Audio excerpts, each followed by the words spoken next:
नमस्कार, NMF news पर आप सभी का बहुत स्वागत। मैं हूं आपके साथ अभिषेक पुंडीर। आपको बात पुरानी है लेकिन याद जरूर होगी कि नीतीश कुमार को इंडिया गठबंधन का संयोजक बनाने की बात लगातार की जा रही थी, लेकिन यह दबाव प्रेशर पॉलिटिक्स नीतीश कुमार के नेताओं की तरफ से जरूर बनाया जा रहा था। लेकिन इंडिया अलायंस के जो नेता थे वो बहुत कम नेता ऐसे थे जो इस बात के समर्थन में थे, लेकिन बहुत ज्यादा नेता ऐसे थे जो इस बात के समर्थन में नहीं थे। और इसका असर यह हुआ कि संयोजक उन्हें नहीं बनाया गया और नतीजा यह निकला कि नीतीश कुमार एक बार फिर से बीजेपी के साथ चले गए। इंडिया अलायंस चल तो रहा है, चुनाव भी उसने लोकसभा चुनाव 2024 साथ में लड़ा।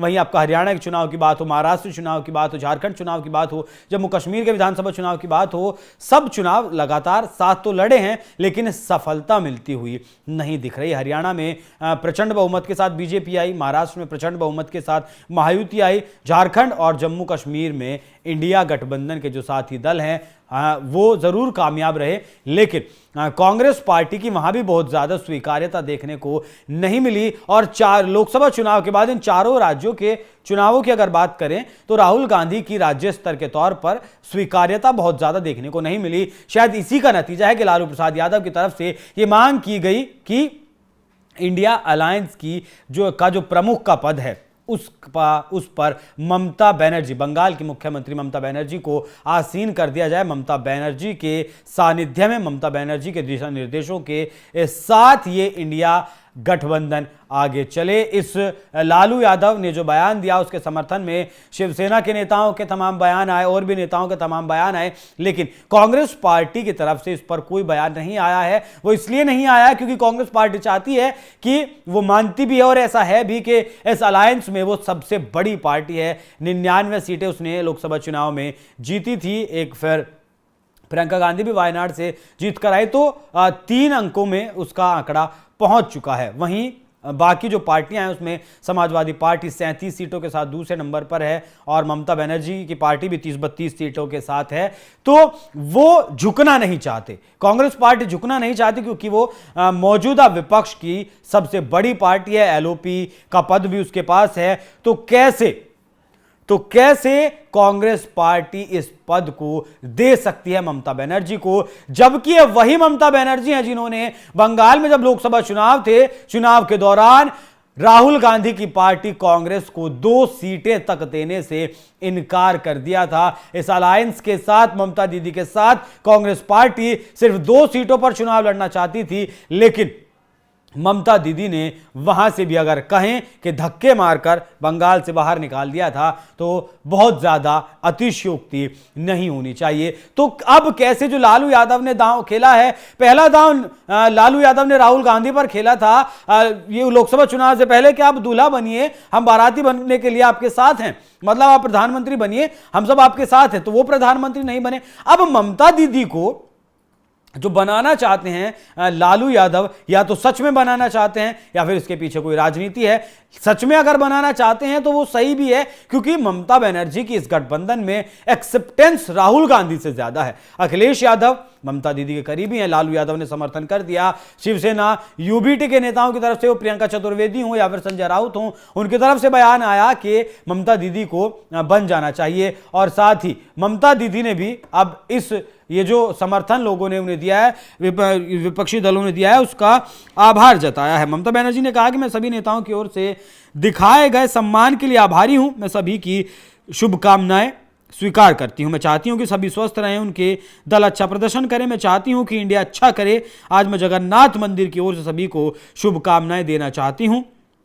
ममता बनर्जी ने इस मौके पर बीजेपी के ऊपर भी तंज कसा। तो पहला कारण तो यह हो सकता है कि राहुल गांधी के नेतृत्व में, कांग्रेस पार्टी के नेतृत्व में इंडिया अलायंस के नेता चलना नहीं चाहते, जबकि बीजेपी को हराना तो चाहते हैं। बीजेपी को हराने के लिए कांग्रेस पार्टी विपक्षी दलों के लिए जरूरी है, लेकिन राहुल गांधी की स्वीकार्यता नहीं है। अगर महाराष्ट्र का चुनाव, हरियाणा का चुनाव जीतने में कहीं ना कहीं कांग्रेस पार्टी कामयाब होती तो मजबूरीवश कांग्रेस पार्टी को यह पद देने के लिए इंडिया अलायंस के नेता कहीं ना कहीं झुकते हुए नजर आते। लेकिन अब कांग्रेस पार्टी को इस फैसले के सामने झुकना ही पड़ेगा अगर इस अलायंस को आगे लेकर चलना है, क्योंकि ममता बनर्जी मुखर होकर प्रधानमंत्री के खिलाफ बोलती हैं अपनी जो बात, भले प्रधानमंत्री के खिलाफ बोलना हो, गृह मंत्री के खिलाफ बोलना हो, बीजेपी के किसी और नेता के खिलाफ बोलना हो, या फिर अपने ही नेताओं के खिलाफ बोलना हो, इंडिया अलायंस से मेरा मतलब है जिस तरीके से राहुल गांधी को बंगाल लोकसभा चुनाव में सीटें नहीं दी गई थी, तो वो मुखर होकर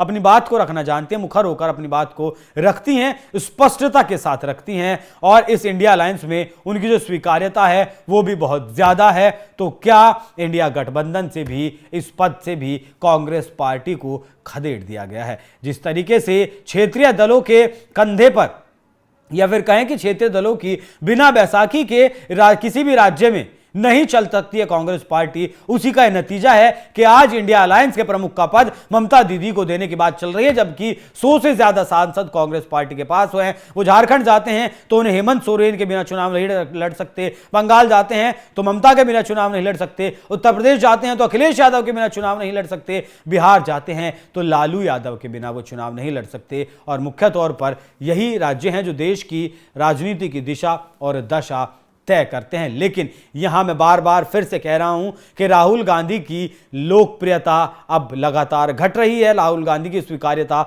नहीं है। इसी का नतीजा है कि कांग्रेस पार्टी के मुंह पर एक और करारा तमाचा इंडिया गठबंधन के नेताओं ने खुद ही मारने का काम किया है। मतलब इंडिया गठबंधन के नेता भी नहीं चाहते कि उनके फैसले, उनका नेतृत्व, उनके गठबंधन का नेतृत्व राहुल गांधी करें या फिर कांग्रेस पार्टी का कोई नेता करे। अब देखना होगा कि कांग्रेस पार्टी अब इस चक्रव्यूह में फंसती है, बचकर निकलती है, ममता दीदी के समर्थन में उतरती है, या फिर अपने किसी नेता का नाम इसके लिए सामने रखती है। अगर अपने नेता का नाम सामने रखती है, विपक्षी दलों के इस नाम का विरोध करती है, तब भी फूट की स्थिति है। और अगर कांग्रेस पार्टी इस नाम का समर्थन करती है तो कहीं ना कहीं यह बात होगी कि लोकसभा चुनाव में आपको 2 सीटें देने के लिए ममता दीदी राजी नहीं हुई, और अब आपको ममता दीदी के सामने आपको घुटनों पर आना पड़ा, आपको बात माननी पड़ी। लालू यादव ने जिस बात का समर्थन किया कि इंडिया अलायंस के प्रमुख का जो पद है वो ममता दीदी को दे दिया जाए। यहां लोकसभा चुनाव 2024 99 सीटें जीतने पर कांग्रेस पार्टी ने बहुत खुशी का इजहार किया था, इस तरीके से दिखाया था मानो जग जीत लिया हो। उसके बाद लोकसभा में भी जब भी राहुल गांधी जाते हैं, बोलते हैं किस तरीके से वो सदन की कार्रवाई को नहीं चलने देते, सांसदों को किस तरीके से उकसाते हैं, वो हर किसी देशवासी ने देखा है।